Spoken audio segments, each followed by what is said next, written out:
America का white house दुनिया की सबसे सुरक्षित इमारतों में गिना जाता है। यहां हर सड़क, हर गेट, हर कोना कैमरों, स्नाइपर्स, सीक्रेट सर्विस एजेंट्स और हाईटेक सुरक्षा सिस्टम से घिरा रहता है। लेकिन इसी व्हाइट हाउस के बाहर अचानक एक युवक बैग से हथियार निकालकर फायरिंग कर देता है। फिर कुछ ऐसा हुआ उस शाम में जिससे व्हाइट हाउस के पास उठी गोलियों की आवाज ने हड़कंप मचा दिया। कुछ सेकंड के अंदर पूरा इलाका लॉकडाउन जैसी सिचुएशन में बदल गया। फिर सीक्रेट सर्विस ने मोर्चा संभाला, पत्रकारों को अंदर भेजा गया और इसी बीच देखते ही देखते हमलावर जमीन पर गिर चुका था। लेकिन सबसे बड़ा सवाल, आखिर कौन था वो हमलावर जिसकी पहचान हुई नासिर बेस्ट के नाम से, और आखिर वो कैसे अमेरिका की सबसे सुरक्षित जगह तक पहुंच गया। दरअसल ये घटना शनिवार शाम की है। व्हाइट हाउस के पास 17th स्ट्रीट और पेंसिल्वेनिया एवेन्यू इलाके में सामान्य गतिविधियां चल रही थीं। उस समय अमेरिकी राष्ट्रपति डोनाल्ड ट्रंप व्हाइट हाउस में ही मौजूद थे। राष्ट्रपति का पहले न्यू जर्सी में अपने गोल्फ क्लब जाने का कार्यक्रम था, लेकिन आखिरी समय में उन्होंने अपना प्लान बदल दिया और व्हाइट हाउस में रुकने का फैसला कर लिया। शायद यही वजह रही कि उस दिन सुरक्षा पहले से ज्यादा सतर्क थी। शाम करीब 6 बजे के कुछ देर बाद अचानक एक युवक ने अपने बैग से हथियार निकाला और सुरक्षा जांच चौकी की ओर फायरिंग शुरू कर दी। वहां पर मौजूद लोगों के मुताबिक पहले कुछ सेकंड तक लोगों को समझ ही नहीं आया कि आखिर हो क्या रहा है, लेकिन फिर लगातार गोलियों की आवाज सुनाई दी और अफरा तफरी मच गई। सीक्रेट सर्विस एजेंट्स ने तुरंत जवाबी कार्रवाई की। कुछ ही सेकंड में इलाके को घेर लिया गया और हमलावर पर गोली चलाई गई।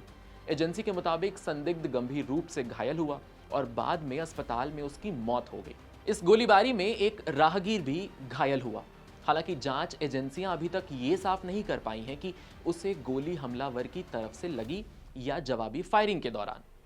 राहत की बात यह रही कि सीक्रेट सर्विस का कोई अधिकारी घायल नहीं हुआ और राष्ट्रपति पूरी तरीके से सुरक्षित रहे। व्हाइट हाउस में मौजूद पत्रकारों ने बताया कि उन्होंने कई राउंड की गोलियां चलने की आवाज सुनी है।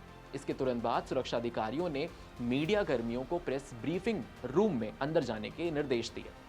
पूरे इलाके को कुछ समय के लिए सील कर दिया गया। अब बात उस व्यक्ति की जिसने इस पूरे सुरक्षा तंत्र को चुनौती देने की कोशिश की। अधिकारियों के मुताबिक हमलावर की पहचान 21 वर्षीय नासिर बेस्ट के रूप में हुई है। शुरुआती जांच में सामने आया है कि वो पिछले कुछ समय से व्हाइट हाउस के आसपास के इलाकों में देखा गया था।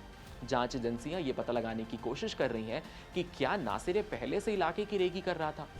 अधिकारियों को शक है कि उसने सुरक्षा जांच चौकी, पुलिस मूवमेंट और गार्ड्स की तैनाती को पहले से समझने की कोशिश की थी।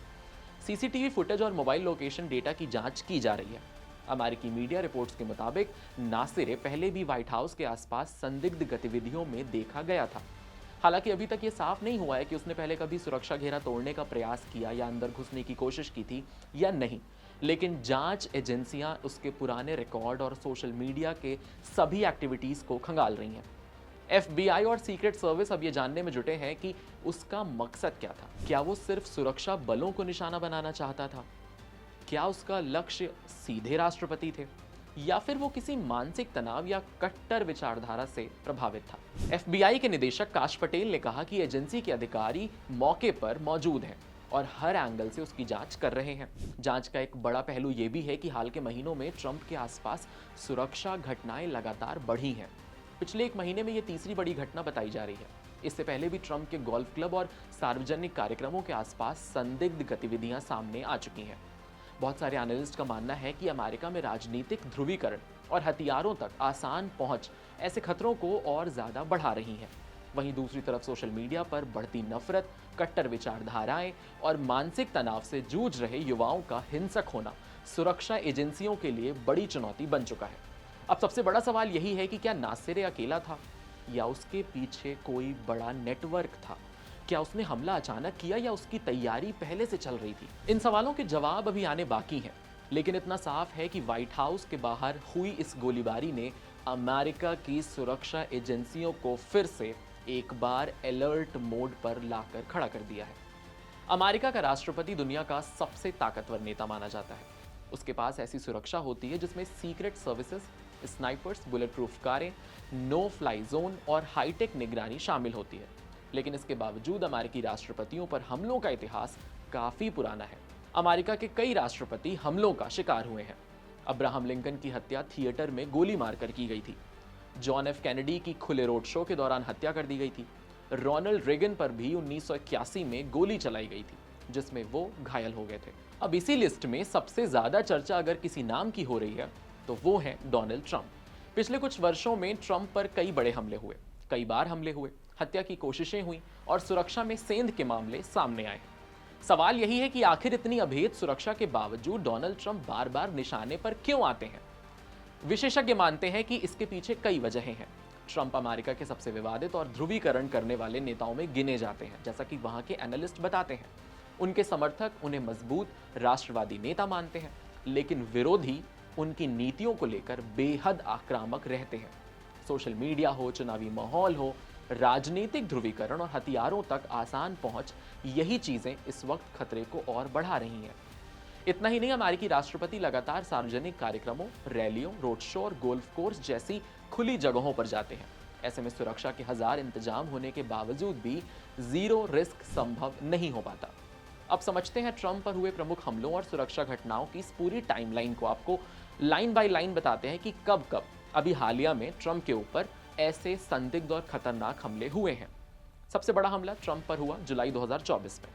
पेंसिल्वेनिया के बटलर काउंटी में चुनावी रैली के दौरान ट्रंप मंच से भाषण दे रहे थे, तभी अचानक गोलियों की आवाज गूंज उठी। शाम करीब 6:15 बजे चली गोलियों में ट्रंप के दाहिने कान पर चोट लगी और उनके चेहरे पर खून दिखाई दिया। सीक्रेट सर्विस एजेंट तुरंत मंच पर पहुंचे और उन्हें घेर कर सुरक्षित बाहर ले गए। हमलावर को कुछ ही सेकंड में स्नाइपर्स ने मार गिराया। बाद में एफबीआई ने उसकी पहचान 20 वर्षीय थॉमस मैथ्यू क्रूक्स के रूप में की। जांच एजेंसियों के मुताबिक वो रैली वाले इलाके के पास एक ऊंची जगह से गोली चला रहा था। हालांकि उसके साफ राजनीतिक मकसद को लेकर जांच अभी लंबी चल रही है, लेकिन यह हमला अमेरिकी चुनावी इतिहास की सबसे बड़ी सुरक्षा चूक में गिना गया है। फिर इसके कुछ ही महीनों बाद सितंबर 2024 में ट्रंप पर दूसरा बड़ा हमला हुआ। उस समय ट्रंप फ्लोरिडा के वेस्ट पाम बीच स्थित अपने गोल्फ रिजॉर्ट में थे। वो गोल्फ कोर्स के 5वें और 6ठे होल के बीच मौजूद थे। तभी सीक्रेट सर्विस एजेंटों ने झाड़ियों में बंदूक की नली देखी। एजेंटों ने तुरंत फायरिंग की और संदिग्ध वहां से भाग निकला, लेकिन बाद में उसे गिरफ्तार कर लिया गया। आरोपी की पहचान 58 वर्षीय रियान वेस्ली राउथ के रूप में हुई है। जांच में पता चला कि वो करीब 1 महीने से ट्रंप की गतिविधियों पर नजर रख रहा था और गोल्फ कोर्स व मारे लागो के आसपास घूम रहा था।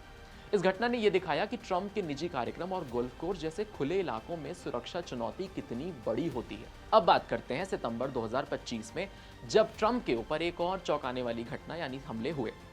न्यूयॉर्क के बेथपिज ब्लैक गोल्फ कोर्स में राइडर कप टूर्नामेंट के दौरान एक ऑफ ड्यूटी पुलिस अधिकारी मेल्विन एंग ट्रंप की सुरक्षा टीम का हिस्सा बनकर अंदर पहुंच गया। वो हथियारों और सामरिक गियर से लैस था। बाद में जांच में पता चला कि उसके पास कोई आधिकारिक ड्यूटी नहीं थी, वो बीमारी की छुट्टी पर था। इस घटना ने सुरक्षा एजेंसियों को हिला दिया, क्योंकि सवाल उठा कि आखिर कोई व्यक्ति राष्ट्रपति सुरक्षा घेरे में इतनी आसानी से कैसे घुस गया।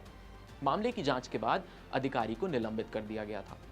अमेरिका में ट्रंप की सुरक्षा को लेकर चिंता उस समय और बढ़ गई जब 26 अप्रैल को उनकी एक डिनर पार्टी के दौरान अचानक फायरिंग की घटना सामने आई। यह हमला हाल के महीनों में ट्रंप से जुड़े सबसे ताज़ा और चर्चित सुरक्षा घटनाओं में गिना जा रहा है। रिपोर्ट्स के मुताबिक ट्रंप एक निजी डिनर कार्यक्रम में शामिल होने पहुंचे थे, जहां बड़ी संख्या में समर्थक, मेहमान और सुरक्षा एजेंसियों के अधिकारी मौजूद थे। तभी कार्यक्रम स्थल के बाहर अचानक गोलियों की आवाज सुनाई दी। कुछ ही सेकंड में पूरे इलाके में अफरा तफरी मच गई और सीक्रेट सर्विस एजेंट्स तुरंत ट्रंप को अपने सुरक्षा घेरे में लेकर सुरक्षित स्थान पर पहुंच गए। प्रत्यक्षदर्शियों के मुताबिक कई राउंड फायरिंग हुई, जिससे वहां मौजूद लोग घबरा गए। हालांकि ट्रंप इस घटना में पूरी तरीके से सुरक्षित निकल गए और उन्हें कोई चोट नहीं आई। घटना के बाद पूरे इलाके को सील कर दिया गया और संदिग्धों की तलाश शुरू हुई। जांच एजेंसियां ये पता लगाने में जुटी कि फायरिंग का सीधा संबंध ट्रंप से था या नहीं। लेकिन इस घटना ने एक बार फिर दिखा दिया कि लगातार बढ़ते सुरक्षा खतरों के बीच ट्रंप अब भी निशाने पर बने हुए हैं। इन सभी घटनाओं ने एक बार फिर दिखाया कि दुनिया की सबसे मजबूत सुरक्षा व्यवस्था भी पूरी तरीके से अभेद नहीं है। अमेरिकी राष्ट्रपति लगातार लोगों के बीच रहते हैं। चुनावी राजनीति बेहद आक्रामक हो चुकी है और अमेरिका में हथियारों तक पहुंच आसान है। यही वजह है कि हर सुरक्षा घेरा होने के बावजूद खतरा पूरी तरह खत्म नहीं हो पाता। ट्रंप पर हुए ये हमले सिर्फ एक नेता पर हमले नहीं थे, बल्कि उन्होंने अमेरिका की सुरक्षा व्यवस्था, राजनीतिक माहौल और बढ़ती कट्टरता पर बड़े सवाल खड़े कर दिए हैं। व्हाइट हाउस के बाहर हुई ये गोलीबारी सिर्फ एक सुरक्षा घटना नहीं है, बल्कि अमेरिका की सबसे मजबूत मानी जाने वाली सुरक्षा व्यवस्था के लिए बड़ी चेतावनी, उसके लिए संकेत है। सवाल अब यही है कि जब दुनिया की सबसे सुरक्षित जगह पूरी तरह अभेद नहीं रह गई तो भविष्य में ऐसे खतरों को रोकना कितना मुश्किल होगा। और हम बात कर रहे हैं इस वक्त अमेरिका के राष्ट्रपति डोनाल्ड ट्रंप के ऊपर हुए हमलों की, तो अपने आप में ये मसला कितना संवेदनशील हो जाता है। आप इस पर क्या सोचते हैं? कमेंट सेक्शन में हमें ज़रूर बताइएगा। आपके साथ मैं हूं वात्सल्य सारथी कसौदन और कैमरे के पीछे मेरा साथ दे रहे थे मोहम्मद अली। फिलहाल ऐसे ही और अच्छे एक्सप्लेनर, ब्रीफ एक्सप्लेनर्स के लिए आप कड़क के यूट्यूब चैनल को सब्सक्राइब करिए, फॉलो करिए हमें इंस्टाग्राम पर और देखते रहिए कड़क।